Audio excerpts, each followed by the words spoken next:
outlook for the rest of the year.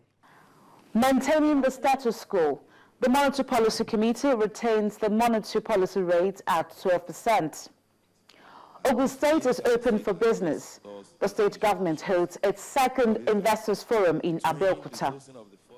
Plus, all eyes on Africa's energy sector as the U.S. Undersecretary of Commerce visits Nigeria with investors.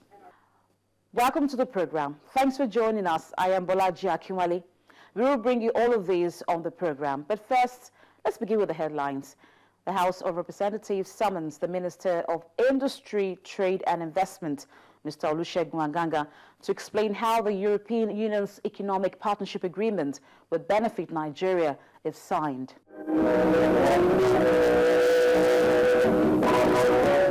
Yes. The House of Representatives summoned the Minister of Industry, Trade and Investment, Mr. Olusegun Aganga, over the latest European Union's Economic Partnership Agreement with Nigeria and other African countries. Participation. In a resolution in Abuja, the House expressed reservations over the agreement, saying that there was an urgent need to scrutinize and reevaluate it.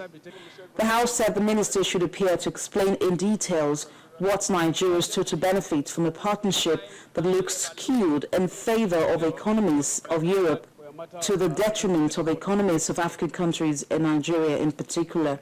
It also wants the minister to brief the lawmakers on the likely consequences for Nigeria's failure to endorse the partnership. The House is worried that if Nigeria endorses new European Union economic partnership, we will inadvertently transfer job opportunities of our children to their children, and we will become even more a dumping ground for their manufactured goods, to the total annihilation of our industries and manufacturing systems, which is meant to create jobs for our people. The lawmakers fear that job opportunities for Nigerian youths will be transferred to Europeans if the country endorses the partnership. They also imply that the country would throw its doors open to all manner of European economic interest and influence. The EU gave Nigeria up to October 1 to endorse the agreement. The National Planning Commission has revealed that the federal and state government, as well as donor partners, will spend over 1 billion naira this year on the compilation of the state gross domestic product. Of the sum, the 36 states of the Federation and the Federal Capital Territory are to contribute 522 million naira, representing about 50% of the amount needed for the GDP compilation.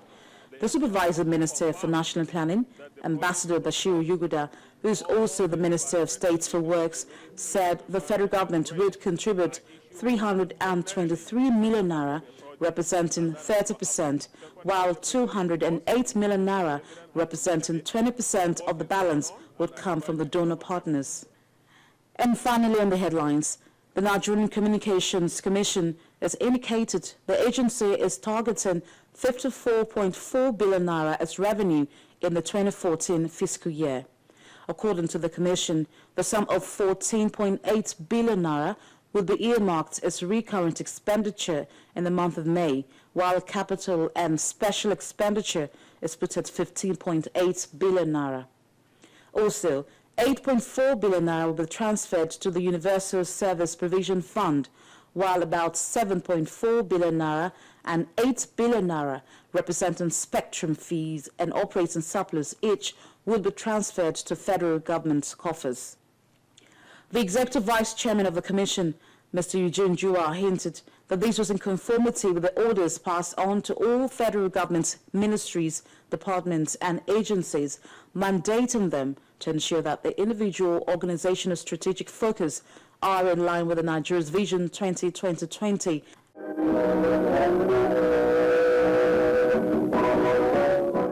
Dr. Sarah Alade-led Monetary Policy Committee expectedly did not tinker with the MPR, leaving it at 12%.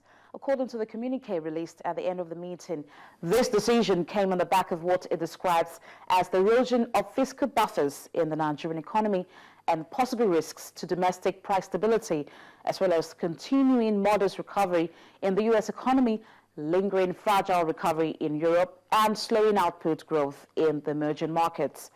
It's the last meeting to be chaired by Dr. Alade. Let's listen to her. The committee acknowledged the success of monetary policy measures in attaining price and exchange rate stability and considered the potential headwinds in 2014, the ultimate goal of transiting to a truly low inflation environment, and the need to retain portfolio flows.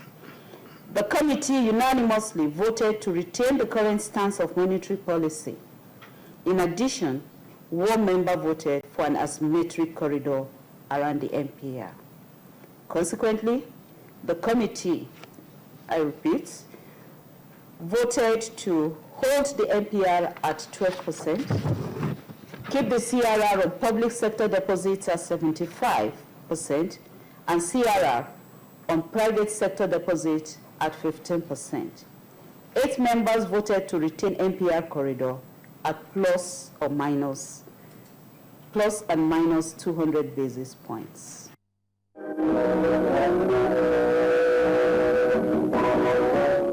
Still to come on Business Incorporated. We believe that the growth of any economy is largely dependent on its transportation infrastructure. Nigeria's New Jersey is open for business. We will take you to Ogun State, where the second Investors Forum promises to boost the state's economy.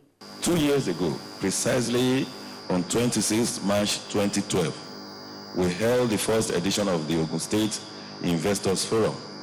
I must say that that forum is an eye-opener for us. Permit me to recall the conclusion of our deliberations at the last Investors Forum, as summarized in the communique that was issued there. Having all participated in the first edition of the Ogun State Investors Forum tagged Ogun State Open for Business, held in Abeokuta on the 26th and 27th March 2012, with a focus on showcasing opportunities and creating an enabling business environment in Ogun State, our government resolved to do the following: to enhance Ogun State's position as one of the fastest growing investment destinations in West Africa and indeed the continent of Africa, to improve available infrastructure while developing new ones, and encourage genuine investors to acquire land by offering them significant discounts at various levels, to aggressively promote agriculture, which has been identified as the pivot of our industrial plan, to effectively harness our rich mineral resources by encouraging existing and potential investors in this sector, and to take full advantage of our proximity to the largest market in Nigeria, Lagos State, and other southwest states, and our gateway status to the West African sub-region market, which is over 200 million people, to make greater efforts to ensure the safety of lives, property, and institutionalize a speedy, effective judicial system.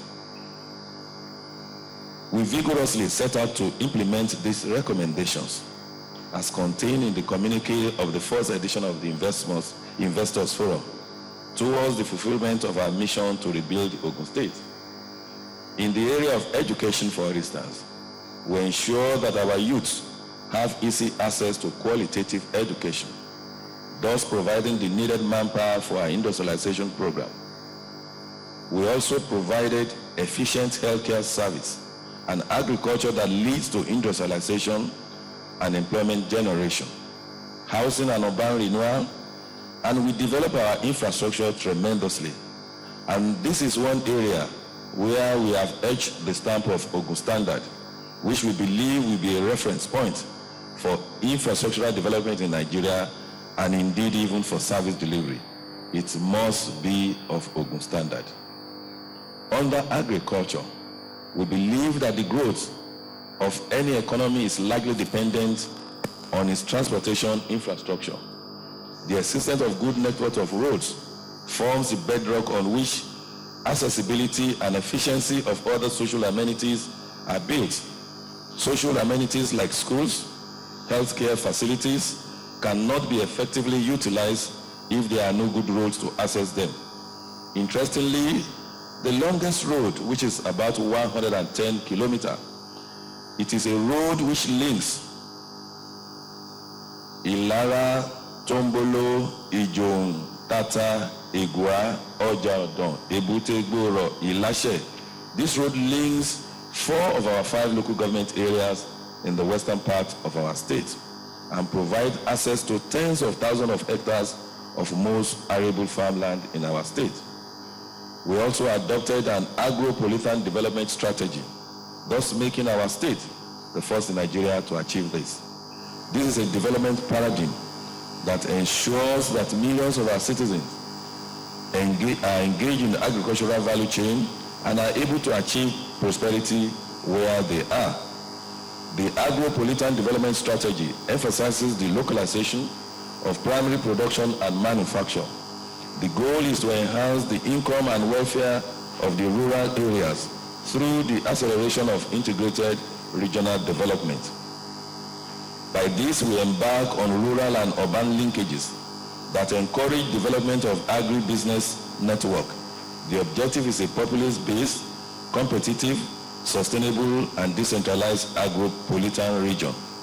Today, we have created an enabling environment for investment to thrive and improve our investment climate, and thus make our state an investor's destination of choice. For instance, between the hosting of the first edition of the Ogun State Investors Forum and now, about 46 major industries with a total investment of about $7.3 billion have established businesses in the state, while over 30 others are in the various stages of completion. Indeed, you will agree with me that Ogun State is truly open for business. We have Lafarge Waco Cement, Wemco Coal Steam, May and Baker, Shanghai Plant, Procter and Gamble, which is the largest single American investment in Nigeria. And outside the petroleum sector, we have the Dangote Cement. Indeed, the question is who is not in Ogun State? Almost everybody, particularly all of these conglomerates, multinationals, everybody, they want to be in Ogun State. So the question is, who is not in Ogun State? To maximize the potential of our agricultural value chain, we have targeted massive investment in infrastructural development and improve the quality of life of our citizens. Deliberately, we have begun an irreversible process of erecting modern facilities in our rural centers of agribusiness. We have also conducted the business of government and reformed the structures of our service delivery to ensure that Ogun State is not only open for business, but indeed friendly to business. The tremendous positive response of investors in choosing Ogun State and our unflinching desire to enhance the value proposition of Ogun State for designing investors have informed our choice of the theme for this forum and a direction for the immediate future. I am happy to inform you that within 3 years of our administration, we have made achievements in housing delivery. Some of these include the construction of a variety of 2, 3, and 4 bedroom housing units at the Plainfield Estates, where we deploy a building technology to its speed of delivery and quality. The development of a 170-hectare site and services residential scheme at Kobakwe, Abeokuta. The creation of Metro City, a new town in Nisheri on the outskirts of Lagos. The development of housing estates in Shagamu, Ijebu, and urban locations. The construction of the first phase of a housing scheme for our civil and public servants under a home ownership program tagged Mission 1 in Ladere, Abeokuta, where 200 housing units are currently being built. The planning of 280 affordable homes and community facilities in Idiaba, Abeokuta, under a federal mortgage bank developer loan scheme. The development of a 750-hectare new Makun City and the construction of the first phase of Orange Valley, a gated residential community scheduled to be completed by the end of this year.